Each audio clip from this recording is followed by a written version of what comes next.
traveling the country talking about, in an impassioned fashion, all of what I've just outlined. I'm glad to see him here today. Well, I am glad to see him, but I really want to see his wife, frankly. I'm married to a North Carolinian as well as Senator Edwards, and we're both very, very lucky men. Senator Edwards, we're lucky to have you here. We thank you for your leadership. We thank you for what you've done. It's terrific to have you in Colorado. Let's give Senator Edwards a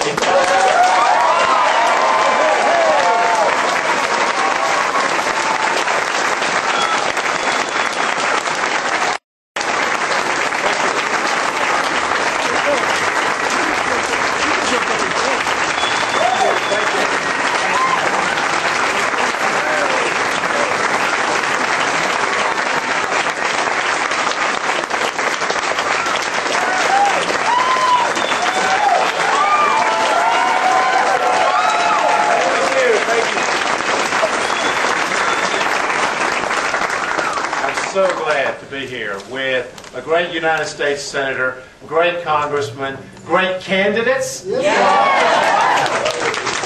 I also want to make sure that I recognize a wonderful friend of mine and a great leader in the union movement in America, Anna Berger, who's head of Change Korea.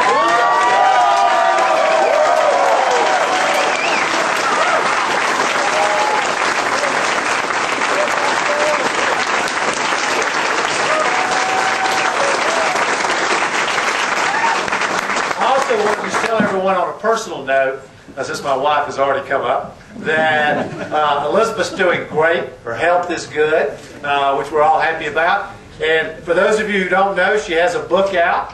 It's called Saving Graces. It's #4 on the New York Times bestseller list. Please buy her book. It's a great book. I want to take a minute and talk about what's at stake in these elections. Because you don't need to do any more than turn your television on to understand what's at stake. You see what's happening in the world, the mess in Iraq, the chaos that exists literally everywhere from Egypt all the way across to Pakistan and now up to North Korea. It's not an accident. This is a result of both proactive stupidity from this administration and a fundamental misunderstanding about what it takes for America to lead. You know, you need to be strong to lead. But if anything has been proven over the last 6 years is that power alone does not make you a leader. You must actually have the moral authority to lead. We are the most powerful nation on the planet. We are the preeminent power on the earth today. We have two responsibilities, not one. Our first responsibility is to America, to keep us strong, to keep us secure. But we have a second responsibility. And that responsibility is to humanity. And when we fail to meet the second responsibility, it's not just America that suffers.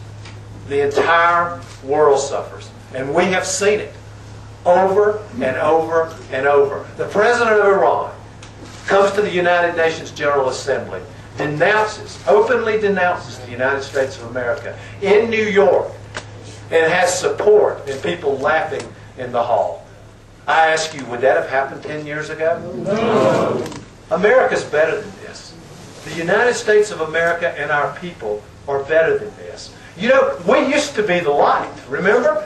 We were the great defender of human rights. We weren't the country of Guantanamo and Abu Ghraib. We're better than this. The world needs to see who it is we really are. And there are so many chances for us to show who we are. And to be the leader that the world so desperately needs. The world should rally around America when crises occur. When Iran tries to get a nuclear weapon, when North Korea tests a nuclear weapon, the entire world should be rallying around the United States of America. But in order for that to happen, we have to be the leader that we're capable of being. And that means we need to engage in the issues that really impact the world. I just a few days ago came back from Central Africa. It's a huge humanitarian crisis going on in Uganda. Just north of there in Sudan, there's a genocide going on. In Darfur in western Sudan, hundreds of thousands of people have been slaughtered by the Janjaweed militia, supported by the Sudanese government. Our country declared it a genocide long ago. What have we done? What have we done? I thought we said after Rwanda, never again, we will never let anything like this happen again. Where is America? Where is the America that all of us believe in? There will be thousands of children born today in Africa with AIDS. A whole new generation of kids with AIDS. Why? Because their mother can't afford a $4 dose of medicine. We live in the most prosperous nation on the planet. Where is America? Global poverty. There are so many ways for us to demonstrate who we are.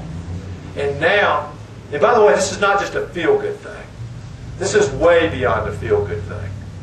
If we want our children and our grandchildren to be safe and secure, the most critical piece of that is for America to lead. And so that when crises occur, people come to us. They look to America for leadership. They look up to the United States of America. There are always going to be dangerous leaders and dangerous people in the world. But we need the world to be with us. We need the world not to be